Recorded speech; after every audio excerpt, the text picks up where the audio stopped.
Baumeister sees the artist in Louisa. Under his guidance, she studies existential philosophy with Max Bense. She travels frequently to Paris, Florence, and Rome to study the classics and to meet with the contemporary artists of the time. Louisa's artwork starts to develop a personal style and an original language. It didn't take long for her efforts to be recognized. At 24, she wins the National Young Artist Award in Germany. 1955 is a year of great changes in Louisa's life. Baumeister dies suddenly in his Stuttgart studio. Louisa marries Hans Joachim Richter, a civil engineer whose adventures through South America capture her imagination and her heart. They marry in Berlin. Shortly after the wedding, they travel to Venezuela, where they plan on staying for 3 years, but it is the beginning of a lifetime.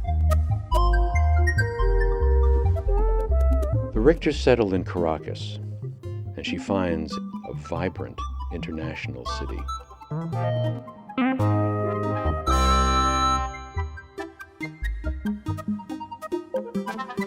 They have 2 children, and Louisa attempts, with some difficulty, to manage her family life and her art. They build a house in a tropical forest surrounded by lush vegetation.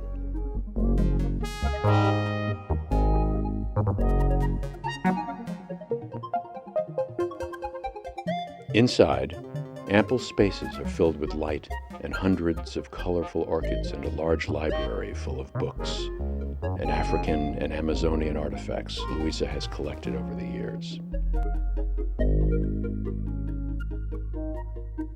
She creates a studio in the spacious garden with big windows facing the northern light.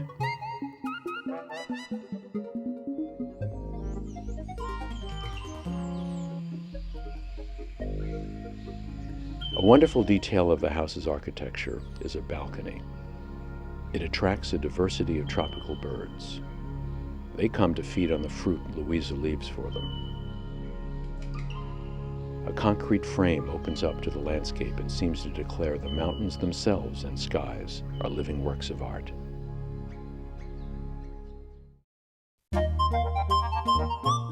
Painting helps Louisa make a harmonious transition to her new reality. She gets to know Venezuelan intellectuals and artists, most of whom had lived in Europe. Louisa is inspired by the natural elements, the radiant landscapes of astonishing light and color. By incorporating the tropical palette, Louisa creates a series of paintings contextualized by matter, soil, and the exploitation of nature. Cortes de tierra, earth cuts. When I arrived to Caracas, I was very impressed by the light and the brightness. I remember the colors of the soil in the cuts made in the mountains by the construction of the new highways. It was fantastic. There, I got the initial impulse to include the colors of the Venezuelan land and all the variations of tones, modulations, and intensity of the Caribbean light. Later critics classified my paintings as informalism, but my motivation was neither figurative nor abstract. I was just expressing different sensations, pleasure, and the need to paint my new living experiences.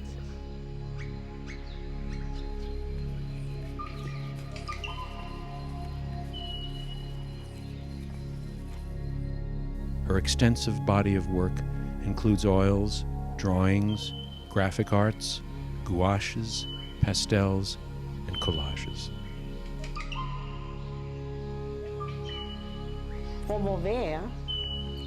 Drawing is always direct, an impulse I feel between the hand and the paper.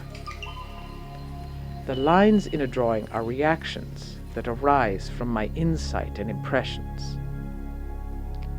Of course, in the action of drawing, you have certain rules and concepts you have to follow. The time between decision and stroke is very short. To be spontaneous is the most important factor. Painting, instead, is the condensation of experiences onto a two-dimensional plane. In painting, to go from concept to realization is a longer process that contains deviations, findings, and interruptions. Decisiones adentro de posibilidad. The main feature in Louise's artwork is the line, horizontal, vertical, diagonal, and circular. With these, she creates complex structures that invite the viewer into a deep and enigmatic space that reflects the internal and psychological. A space in which ideas about the architecture of consciousness is projected into images. The forces of balance, movement, and action are generated by light and transparencies. Blue, gray, and earth tones dissolve into a predominant white, the color that includes all colors.